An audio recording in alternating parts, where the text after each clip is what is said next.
So it's interesting from the Marilyn Monroe reincarnated for real time because what I remember is two different lives. Los Angeles. Los Angeles was shopping, big studios, and my house. It was very, very nice.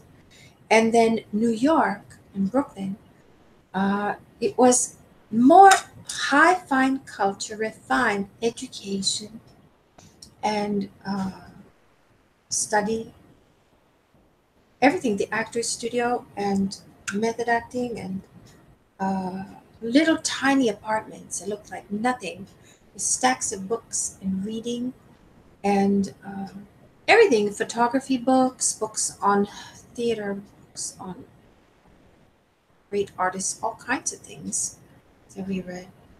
Uh, Visited James Dean as well in those times and compared notes about books, about different authors, about different viewpoints about life, about betrayal, about what the whole society was becoming, what Hollywood was becoming, what we had poignant conversations on the balcony outside, being bad and smoking, talking about this, and arguing sometimes and fighting, and talking and talking to the wee hours until we were like crawling almost onto the sofa in the bed and like talking. He'd be in his glasses like this, the book falling over.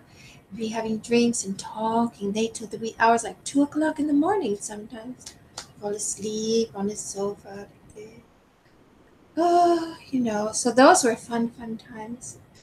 And flying, rushing back to Los Angeles, seeing Eunice, who had finally done her roots while I was away. They're usually white down to about here.